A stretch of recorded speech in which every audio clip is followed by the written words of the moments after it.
Honours pass করে এক যুবক দীর্ঘদিন ধরে চাকরি পাচ্ছে না। হঠাৎ একদিন চিড়িয়াখানার তার একটা চাকরি হয়ে গেল। চিড়িয়াখানার বাঘটা হঠাৎ করে মারা যাওয়া এই খাঁচাটা শূন্য পড়ে আছে।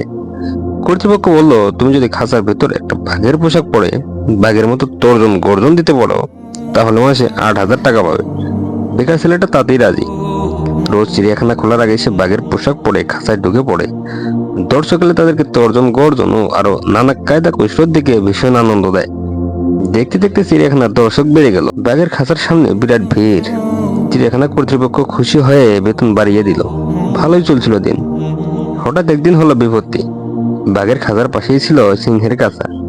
দুই খাঁচার মাঝে একটা লোহার জালের বেড়া। একদিন সে বেড়া ধরে লাফিয়ে নিচে কুদে মজা দেখাতে গিয়ে পুরনো বেড়া ভেঙে সে গিয়ে পড়লো সিংহের খাঁচার ভিতর।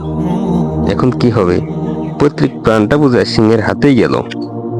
ভয়ে জবথুবা হয়ে খাঁচার এক কোণে বসে দোয়া দরুদ পড়তে লাগলো বেচারা। এদিকে সিংহটাও কিছুক্ষণ চুপ করে বসে থেকে ধীরে ধীরে উঠে দাঁড়ালো। তারপর আস্তে আস্তে এগিয়ে আসতে লাগলো তার দিকে।